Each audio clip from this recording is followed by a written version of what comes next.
팁을 가지고 도박을 했다는 충격적인 수사 결과가 나왔습니다. 기소된 연예인 대부분 불법 도박에 차명 계좌를 이용했는데요. 특히 구매 경우엔 타인 명의의 대포 통장까지 동원한 것으로 밝혀졌습니다. 다른 사람의 계좌를 돈을 주고 사서 사용을 했거든요. 이런 경우에는 전자금융거래법 위반이기 때문에요. 도박 혐의와 별개로 또 다른 처벌을 받을 수가 있습니다. 기소된 연예인들은 방송에서 편집되거나 불가능할 시 시청자들에게 양해를 구하는 자막이 고지됐습니다. 또한 방송에서 하차한 연예인들의 후임자를 찾느라 연예계는 총 비상사태입니다.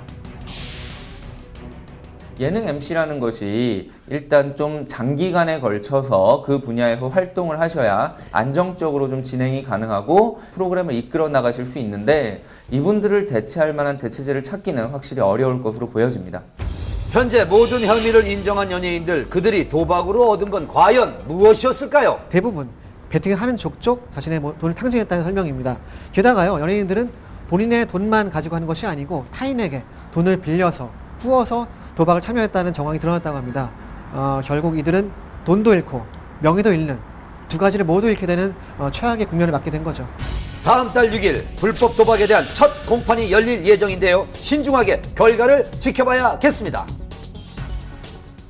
안타까운 일입니다. 세상을 떠난 고 박용아 씨 고인 계좌에서 억대 돈을 인출하려던 사람이 법정 구속됐습니다.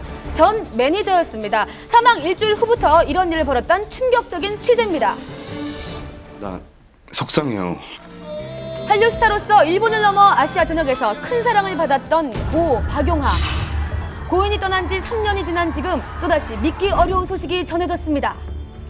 고인을 두고 벌어진 전 매니저의 절도와 사기 혐의. 이 씨는 징역 8월에 실형을 선고받았습니다. 박용아 씨가 사망한 이후에 이 씨가 일본의 한 은행에 가서 예금돼 있던 전액 2억 원 상당의 금액을 인출하려다가 실패했습니다. 예금을 인출하려고 시도했던 거 말고도 그 고인의 회사에서 상당한 물량의 물품을 절취했다는 그런 절도죄 혐의도 받고 있습니다. 지난 2010년 고 박용아 씨의 장례식 내내 그 누구보다도 오열하며 슬픔에 잠긴 모습을 보인 전 매니저. 이제는 저 높은 하늘의 별이 되어서 늘 우리들 곁에서 반짝거릴 거라고. 항상 고인의 가장 가까이에 있던 그녀. 하지만 박용아 씨가 세상을 떠난 지 불과 일주일 만에 사건은 시작됐습니다. 고 박용아 씨의 명을 어렵게 만날 수 있었습니다.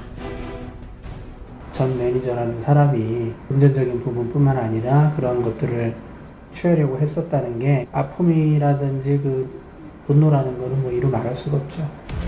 지난 3년간의 기록을 들을 수가 있었는데요. 7월 7일 날 이제 가 와서 일본 은행에서 거액을 인출하려고 시도를 했는데 가족이 시켰으니까 거액을 다 전액을 빼게 해다오. 굉장히 좀 의심적인 일이다. 한국에 있는 가족들한테 연락을 해봐라 해서 저희가 알게 됐죠. 실제로 이가 7월 7일 날 400만 원 정도, 한국 돈으로 한 5천만 원이 넘는 돈을 인출을 했어요. 해서 갖고 갔어요. 저희가 나중에 이제 한 달 후에 알게 돼서 추궁을 하니까 다시 돈을 갖고 왔거든요. 일주일 후 또 다른 혐의가 포착됐습니다. 절도한 거는 용화에 대한 유품들, 값어치를 사실 매입이 없는 부분들이고요. 뭐 한 2,600만 원 정도. 사무실에 이제 큰 창고가 있었어요. 7월 15일 날 출근을 해 보니까 텅텅 비운 거예요. CCTV를 보니까 한 30박스 이상을 빼내가는 장면을 확인을 해서 알게 됐죠. 지난 15일 전 매니저에 대한 결심 공판이 열렸습니다. 이른 시간부터 유족은 물론 멀리 일본 팬들까지 공판을 지켜보기 위해 자리를 함께 했는데요. 전 매니저의 주장은 예금은 빼돌리려 하는 게 아니라 매니저로서 쓸 수 있는 권한이 있다고 생각했고 사진첩이나 앨범은 유품을 정리하면서 그간의 정을 생각해서 소장하고 싶었습니다. 이 씨가 도주 우려가 있다는 점에서 법정 구속시켰는데요. 구속되기에 앞서서 이 씨는 이 같은 상황을 인정할 수 없다고 짧게 심경을 밝혔습니다. 그런데 3일 후 판결에 불복하고 항소했다는 보도가 이어졌습니다.